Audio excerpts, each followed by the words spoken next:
and welcome to the New Schools Podcast. While working as a pediatric occupational therapist, today's guest, Angela Hanscom, noticed more and more children having trouble with balance and coordination, basic physical strength, and creative thinking. She also noticed they weren't playing outdoors. Angela knows how essential unstructured outdoor play is for children's health, and so she started a small week-long summer camp in her own backyard and dubbed it TimberNook. The kids attending the camp showed signs of improvement after just 1 week. Some became more social, others had less anxiety about trying new activities or getting dirty. TimberNook is now in its 8th year and is operating in dozens of locations around the world. In 2016, Angela published Balanced and Barefoot, How Unrestricted Outdoor Play Makes for Strong, Confident, and Capable Children. I'm seeing a full 5 stars on Amazon. The book explores the effects of restricted movement and lack of outdoor playtime on overall sensory and motor development in children. And it's designed to help readers use the same philosophy that lies at the heart of TimberNook, that nature is the ultimate sensory experience, and that psychological and physical health improves when children spend time outside on a regular basis. Today's conversation answers questions like, what makes outdoor play therapeutic? And how does it affect emotional regulation? How do we know recess is too short? What's the right length? And of course, you'll get to hear all about TimberNook and even find out how you could start your own. I hope you enjoy the show. And now here's your host, Shannon Falkenstein, speaking with Angela Hanscom. Good afternoon, Angela Hanscom, and welcome to the New Schools Podcast. Thank you so much for being on and talking to us today about TimberNook. Yeah, thanks for having me. Of course. We're really excited to hear all about it. So I heard of you through our Acton network that several of my fellow owners have done the training and have put TimberNook at their schools. Could you give us what's the elevator pitch? What is TimberNook? Sure. So really our mission is to, well, first of all, I'm a pediatric occupational therapist. So the occupation of a child is play, and outdoor play has been incredibly at risk in the past 30 years, to the point that's affecting development in ways we never anticipated. So really our mission at TimberNook is to bring back that occupation and to enrich the experience as much as possible. So it's incredibly therapeutic, and it's also very educational. But basically what we provide is outdoor play experiences in all different environments, specifically in nature, but we're in 4 countries. So the environment and landscape is a little different. But we do everything from recreating stories out in the woods, such as the 3 Little Pigs. So they might see a puppet show or hear the story. And then they'll have the opportunity, there might be bales of hay out there, a pile of big sticks, and then real bricks. There might be wolf masks and wolf tails.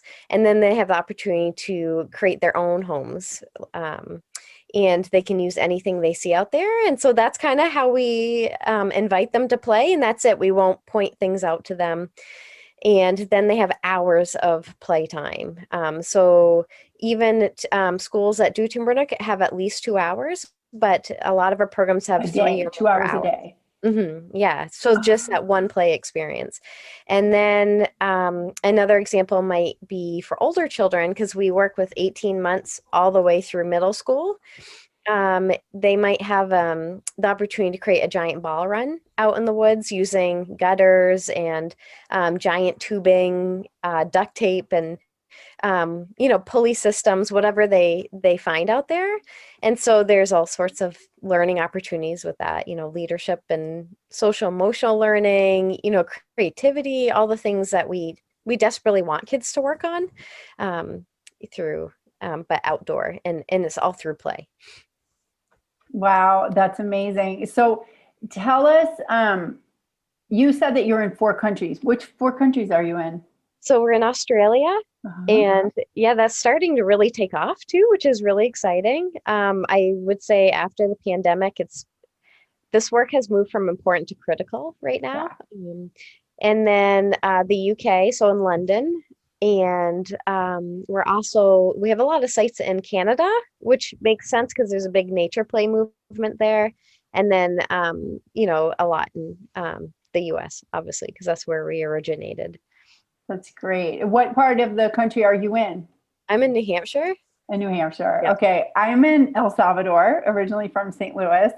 Nice. Happy that I grew up with tons of free play in my childhood. And I want to give that also to everyone at our school. We're in a very urban environment. So tell us, like, that's like a constraint for nature play, right? So what tips do you have for people that don't have like a forest nearby or a great park nearby?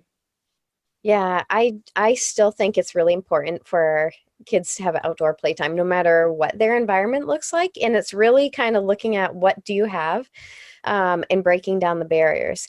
And I feel like there's a continuum of therapeutic abilities, with outdoor play. So like immersed totally in nature is obviously going to be more therapeutic. However, there are still, even just playing on the streets is therapeutic. It just gets even more rich the more you are immersed in nature. So out on the streets, sometimes it's helpful to kind of go back like 30, 40 years and think about, well, what did we do? What did our parents do outdoor, out on the streets if they played in urban settings? And, a lot of times they played like hopscotch and they created their own games. But the key was that they had almost like a village. There was always someone watching out for the children. And I think we've kind of lost that. A lot of times people are only, they're very busy and everyone's trying to watch out for their own family. And so we're missing out on that community where the community took care of the children. So some ideas that I've heard of is there's been a movement to kind of shut streets down and allow for outdoor playtime. When I did a talk in New York City at the Barnard School, the director there said, don't let anyone tell you there's no opportunity to play here in New York City. We have these beautiful parks, but it just takes time, I guess, an effort of getting the children there, maybe inviting another parent with their children so that they have inspiration to play out in those settings. And then I've heard a lot about suburbs, where the neighbors would go and knock on doors and say, listen, we want this for our children. Let's let this neighborhood be a place where we allow kids to play outside. And so I think all of it just takes a little bit more effort. Yeah, that's great. Thank you. Those are some great tips. My last 2 interviews on the podcast have been Peter Gray yesterday and Lenore Skenazy. Yeah, Skenazy. We're just like I love it. We're all very much in line. Yes, totally. Yeah. Play. So yes, we are now at our school every Wednesday. We're going to this botanical garden where there's this enormous playground with like a 3-story slide and like the tire swings and everything. And we're just like, go have a great time. And it's been wonderful. So thank you and all the other play movement people for inspiring that. And we're thinking of dialing that up even more. Yeah, so, absolutely. Yeah. Those are like the best times of childhood, right? It's just being outside, playing with your friends and being just completely lost in the flow. Yeah, it's incredibly meaningful for children. It's again, it's their occupation. So I think that we have to remember that and for me, it's critical to development. Like it's affecting their senses and muscles. And when we overly restrict their ability to play and move, that's when we're starting to see some issues.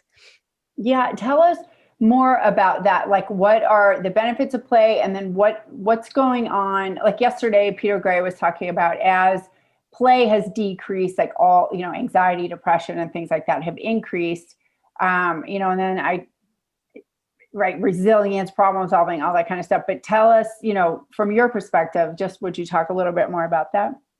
Yeah, sure. So again, I guess from the sensory standpoint, what's happening is children are constantly in an upright position. So, they're sitting a good majority of the day. Actually, I sat in on some research, and it was an occupational therapist that was doing research and getting one of her FAODA, like this, PhD in this next step type thing. And they found that children were sitting about 9 hours a day on average.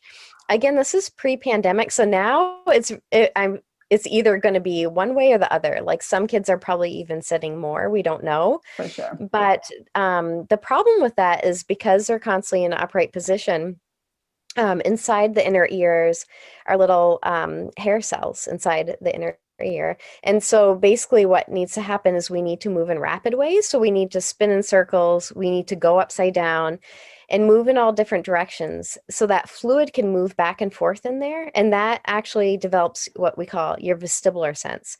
And that sense is key to all the other senses. We call it the unifying sense, and it helps with sensory integration.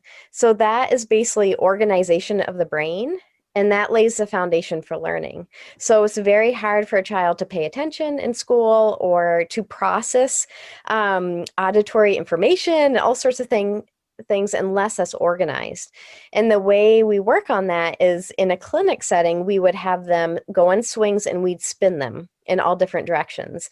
We actually have an occupational therapist that worked with Mary K. Her name's Mary Kawar, that worked with NASA on it's called an astronaut board that we actually place children on, and we spin them on the board. And because before astronauts go in outer space, they get in this machine that moves them in all different directions. So when they go in the anti-gravity environment, they really know where their body is in space. It helps them to become more aware. And so we do the same thing as therapists. That vestibular sense actually helps children know, it helps with safety awareness. It helps them to get from point A to point B safely, to stay in their seat without falling out, to be able to climb on and off playground equipment efficiently. And this is actually the number one issue that we have to treat as therapists right now is balance. So we're seeing more and more kids uncoordinated, becoming clumsy. Teachers are reporting that kids are literally falling onto the ground, running into each other more often. So that's something to pay attention to, is, making sure they get plenty of movement opportunities so that they have a better sense of where their body is in space to become safer. So that's just one thing that sense does, but it also helps with everything else, like emotional regulation, if they get really angry, to bring that back down naturally. Sometimes we'll say a kid's off the wall, they're really hyper. Again, they need plenty of movement so they can naturally regulate that. And that's why sometimes 20-minute recess sessions don't quite work, because when you first start moving, your arousal level will actually go up higher. And then the teachers let them in, and they say the kids are off the wall. And so they have to do special exercises, dim the lights. But that's because it takes a good 45 minutes to an hour for them to regulate that back down again. And so we're often not giving them enough time to get regulated, to be able to learn in the classroom as well. Wow, Angela, this is fascinating. So a couple of things. One, if you were to design a school schedule based on all of the amazing things that what would that look like for I'm talking kindergarten through, give me it all. My school goes up to 8th grade. So tell me what my schedule should be ideally to get the maximum play opportunities for. Yeah. So I highly recommend that play is recess is at least an hour, because of the regulation piece. And if you really want them to pay attention, that's important.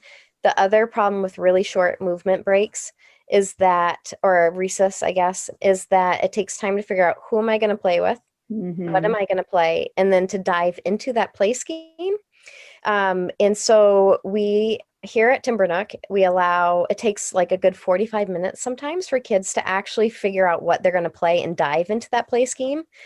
And so I highly recommend the longer you can give them, the better. So again, we do TimberNook for at least 2 hours in the schools when we work with schools, to dive into those more complex play schemes where they can work on social emotional skills and higher level executive functioning skills. For instance, initiating a play idea and then executing that play is actually a really important skill that we often don't allow them to do. We tend to be the idea givers and tell them ideas, but they really need to practice those executive functioning skills.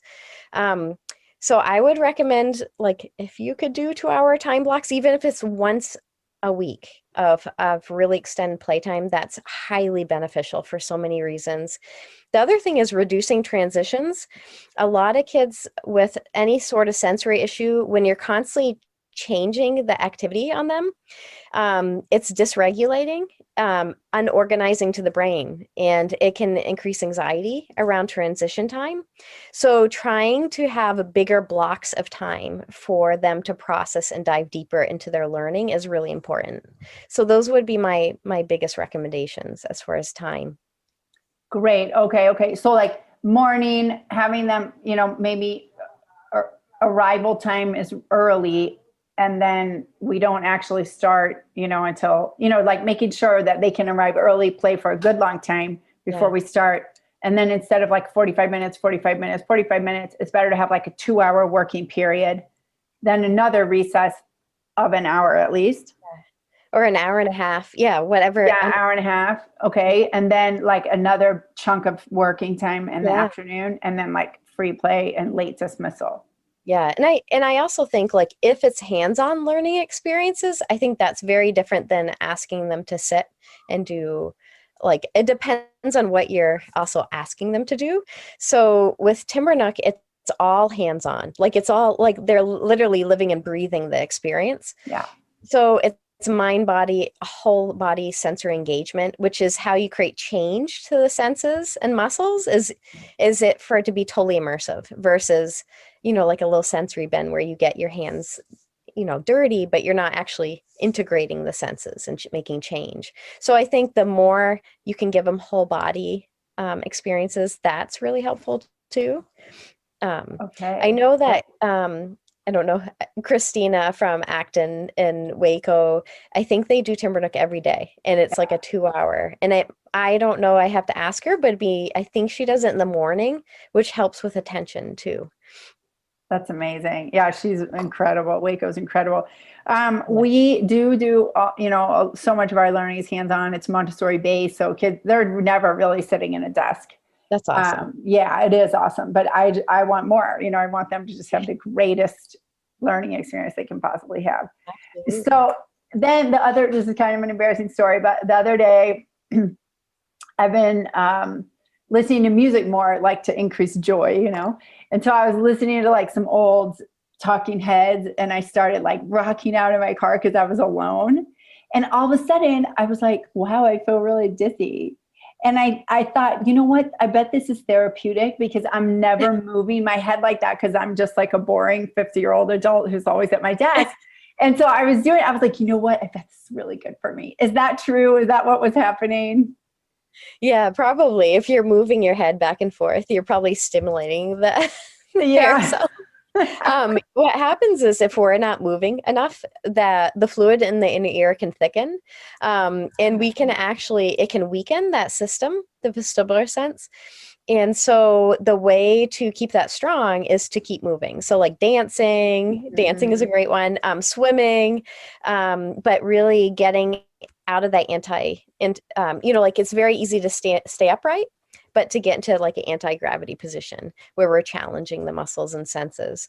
And it's one reason why adults can't tolerate rides when we get older, because we're not moving enough. So we can't go on the spinny rides or I was just going to say that. Yeah, like I've noticed as I get older, I'm like, I used to love these roller coasters, and now it's too much. But it just means I need to go on more roller coasters. Yeah. Can you rejuvenate? Like at 50, can you move your head more and get it back and loosen up dilute that, what did you call it? That fluid? Yeah, you can strengthen the vestibular sense by more movement. And like we actually will advocate for in geriatrics, we'll advocate for them to keep moving because we want to prevent falls. Because again, that body awareness. And so to become safer, you need to move more. The thing is with adults, I feel like we always have a choice to move, and but children don't. And so like sometimes in classrooms when we tell them, no, stay in your seat, and they don't have the opportunity to move, and they're starting to fall out of their chair, that's a really big red flag that they're not getting enough opportunity to move. Oh, I just want to plaster this on billboards all over town. Oh, that's such great information for people and for parents to understand what's happening. Yeah. So is yoga good because you're doing a lot of inversions?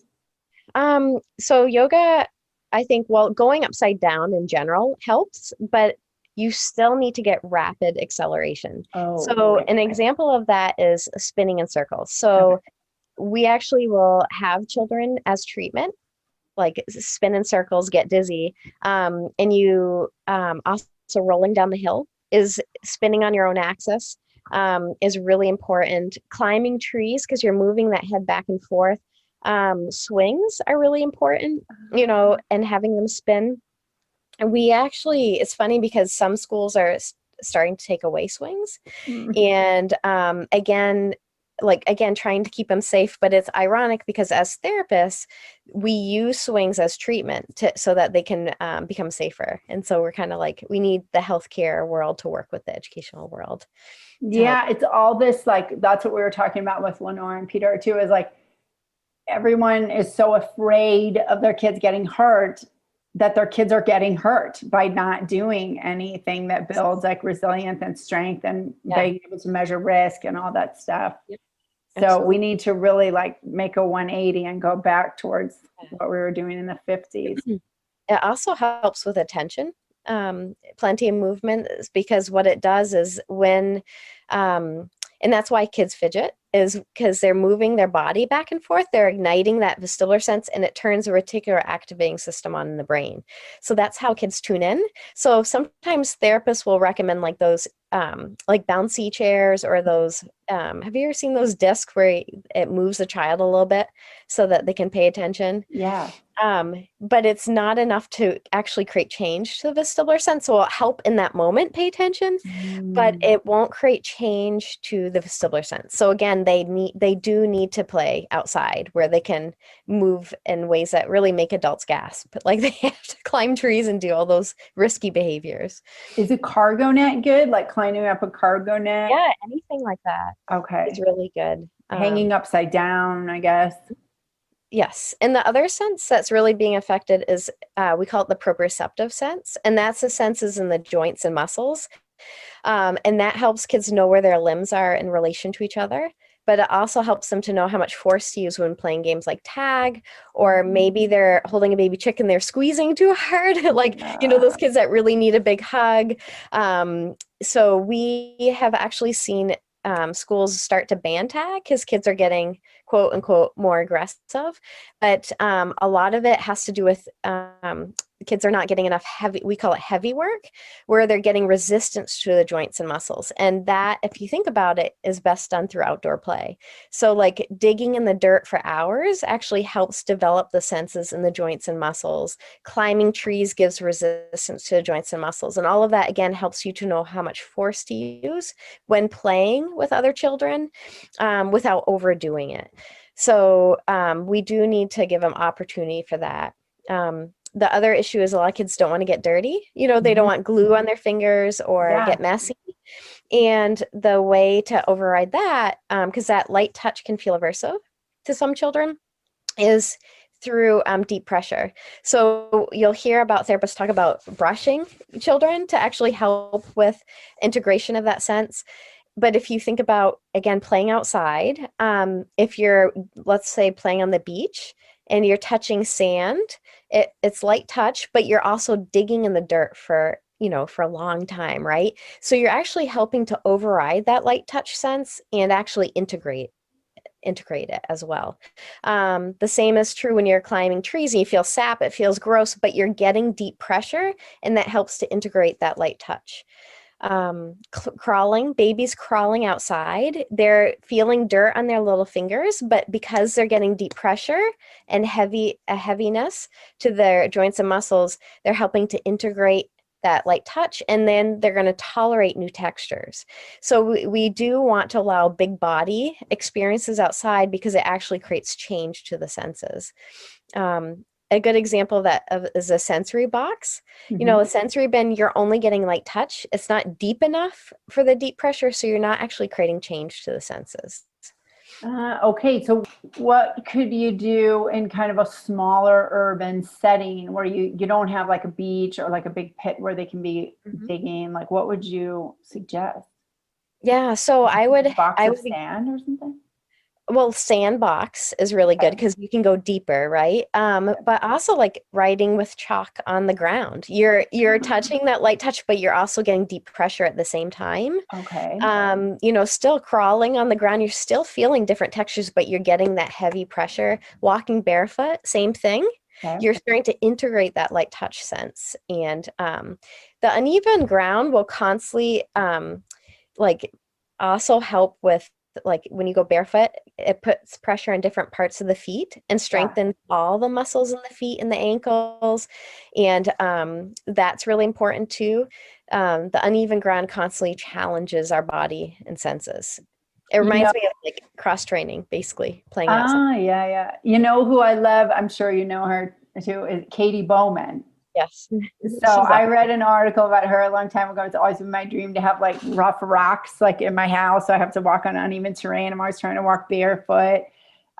She's incredible. And one of the actants called Wonder that's in Wichita, Kansas, they had her design their school. So that all that kind of amazing movement is integrated into that, just you going through the school. I want to go visit it so bad.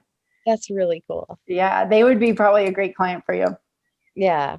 So tell us more about your training. Like if I'm a, school director, which I am, and I want to come and do your training, like where can I do it? How much is it? How do I get in touch with you? Yeah, so it depends on what kind of training you want to do. So we have two pathways. One acting academy has both pathways, and the other one is doing one and thinking of doing the other one as well. So there's TimberNook providership, which is you are basically providing community programming to your whole community. So you can do TimberNook birthday parties, you can do night play experiences, glow in the dark adventures type thing. You can do summer camps. And you can do homeschool programming year round too. So it's not just serving your school. You can do parent-child programming where the toddler comes with the children and they have forest time out there and they learn how to inspire outdoor play in their own settings. So there's that model, and that's a providership model. And then the other one is what do you mean by providership? Mm-hmm. It's kind of like you have a small business model. So you use your license to use a TimberNook program as a small business, and you can you get to use the programming to bring in income for your program or school. Oh, got it. Okay. Yeah. So, and then the other one is becoming a certified school. And so you actually use TimberNook as part of your school day. And we also have public schools that do this as well. So we've had schools get grant funding for this, PTA money for this, Title I funding. There's so much. This is such a need right now. And then the children get TimberNook during the school day. So they actually have a TimberNook time where they go out. So I actually went to school yesterday with those that were training, and it's called Laconia Christian Academy, and they rotate the children through. So preschool and kindergarten gets TimberNook twice a week, and their elementary gets it twice a week. And then I think their middle school gets it once a week, but they have that TimberNook play experience like a giant chain reaction machine out in the woods. And then they have also extension activities, so they can bring in the learning even further into the classroom afterwards to reflect on the experience. It meets next generation science standards and Common Core, which is nice for public schools if they have to meet standards as well. So, and that's a different fee model. That's just you pay per child once a year. So you pay $100 per child once a year. So some of our private schools will charge $50 in the fall, $50 in the spring to cover their fee, and it's like really pretty doable. Then there's a hybrid approach. You can do both, and it's a cheaper amount. And we train you in both models at once. So you learn how to do you have access to everything. Basically, you can do all the programs and bring in money, and then also do TimberNook during your school day as well. Wow, that's amazing. And how long is the training? Do you have to come to you? Do you travel? Do you come to Central America? So, yeah. So we actually usually fly to the school, especially if it's a certified school. It's easier when there's multiple teachers. The school model it's $10,000 to become licensed as a school. And then it's 5 days. We send someone to stay there for 5 days and help you implement the program and practice it. So we model it and then you practice it. And then it's actually ongoing training and support from that time on. And that 10,000 covers your full year of curriculum and everything. So, and then in year 2, you do the fee per child. And then we also do like a TimberNook conference every year. So we have keynote speakers come in, we do roundtable discussions. We connect TimberNook schools together so that they have support and collaboration. That's a huge asset. As you know, with Acton Academy, it's very similar in that way.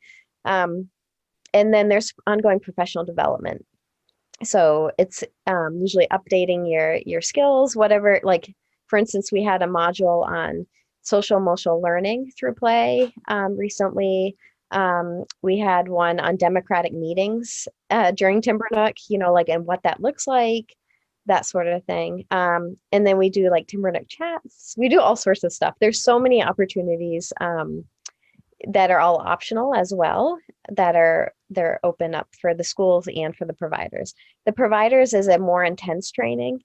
It's usually 5 days at our site. Mm-hmm. And then we also fly out to your location to help launch the program as well. So it's kind of both.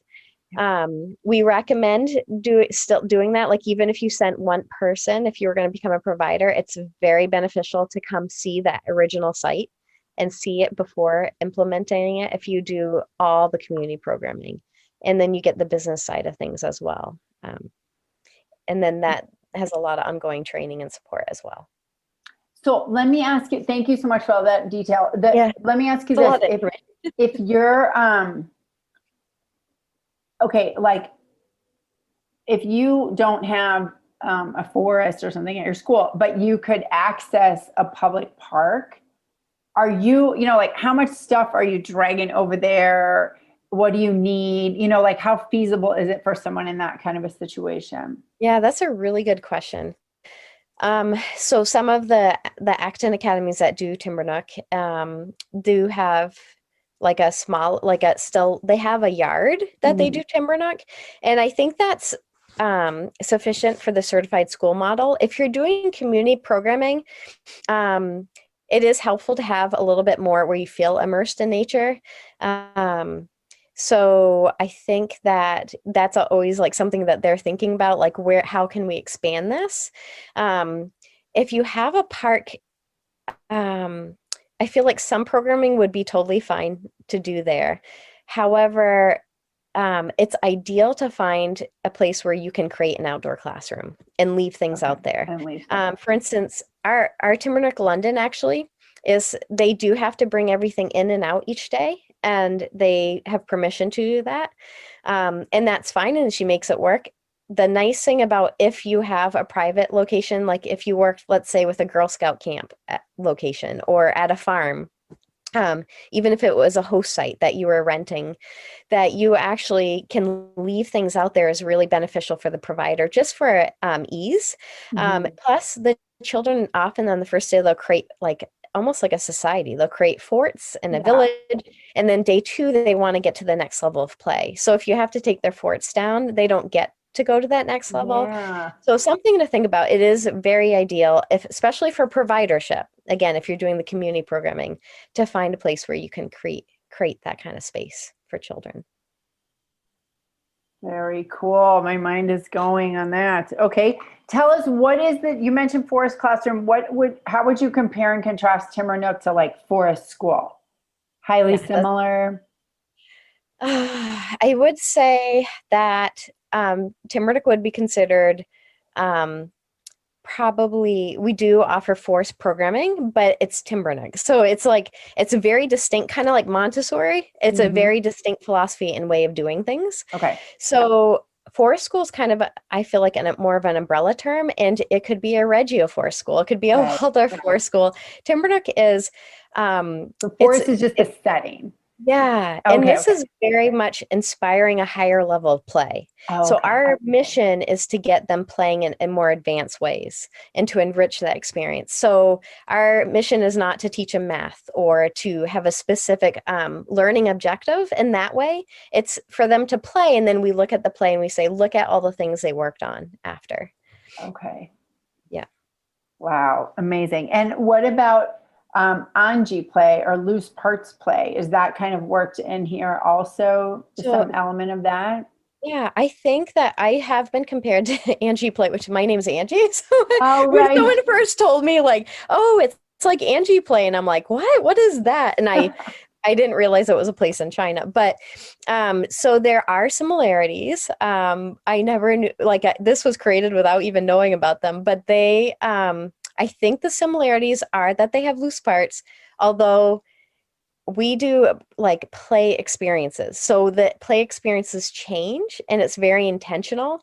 Whereas loose parts play it's more, I think it's more like, how do I explain it? It's like loose parts out in the environment, and then they're doing a reflection piece after. It's set up very different. Okay. The similarity is there's loose parts, but everything else is probably different, and that is child directed. And they do step back like we do. So we do step back to empower kids to take play to the next level. So there's some similarities, but the rest is pretty different. Wow. Yeah, so like they probably wouldn't do a puppet show for Three Little Pigs and have hay and like that stage to go with that experience. If that makes sense, they have very specific loose parts that you buy. Yes, yeah, totally. Okay, wow. Oh, I'm just so excited. I really want to do that training with you. So give us another, you did like the Three Little Pigs. Tell us like another really iconic TimberNook experience. Okay.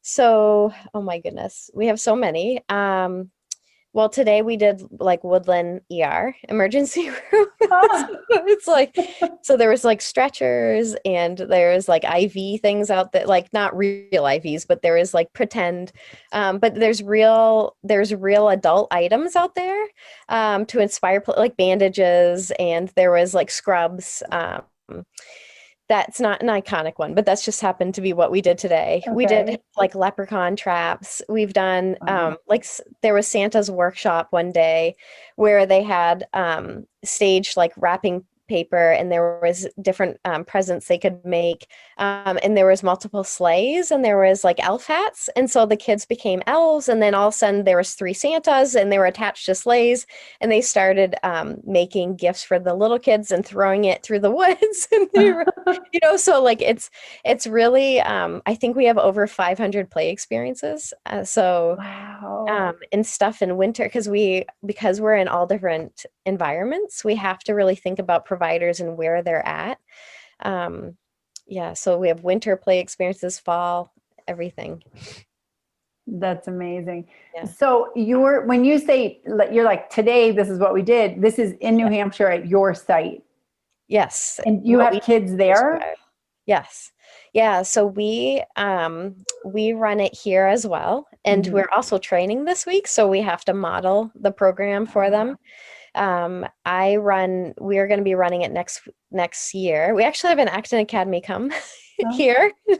So the Seacoast Acton Academy comes here. They're not a TimberNook provider, but they come once a week for their forest program. And so they will be coming again next year, once a week. And then we run a private program on the other days as well.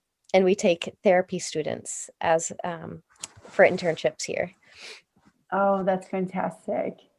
Oh, that's so great. It's been amazing to talk to you. So one final question that I always ask, almost always ask, is if you could think of a metaphor for TimberNook compared to like the conventional system, or, you know, what conventionally kids are getting right now, what would be a metaphor for our audience?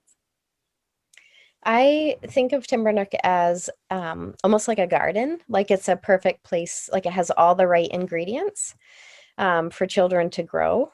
So it's very rich and very therapeutic. And so we see children thrive in this environment that might struggle in other environments, if that makes sense. Yeah, definitely. Thank you so much. I love what you're doing. Do you have kids of your own?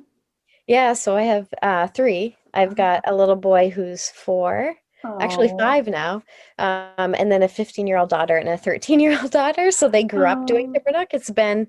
I started this in my backyard as an experiment about 10 years ago. And yeah, this was never my plan either. So that's quite the story. But I kept saying, yes, I'll do it one more summer. And then that's when it just, yeah. Those are the best. Yeah. Stories, like organically growing on your hero's journey. There was clearly a need. So yeah. Well, you're doing something truly amazing, and I hope it just keeps catching on more and more. Yeah. Thank you. It was a pleasure talking with you and meeting you as well. Yeah, likewise. Well, good. So we're going to have, of course, in the show notes, like all the ways to contact you. But if somebody wants to go right now, what's like the URL that they should go to?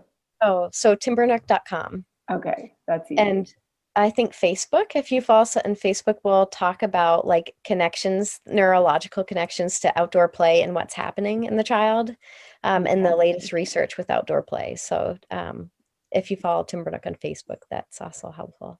All right, I'm going to go follow you right now. Okay. All right, Anji, thank you so much. Thank you. Have a great day. Okay, you too. Take care. Bye.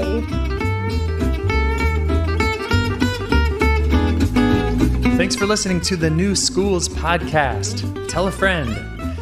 Previous episodes and show notes, including any books or websites our guests recommend, can be found at thenewschools.com. If you're a parent who is looking for a new school for your family, send us a message. We would love to help. We can answer questions, share the resources we have, and help you get in touch with people in your area who are on the same path, determined to provide their kids with the best education. It's wildly important work. Thank you for doing it, and we'll see you next time.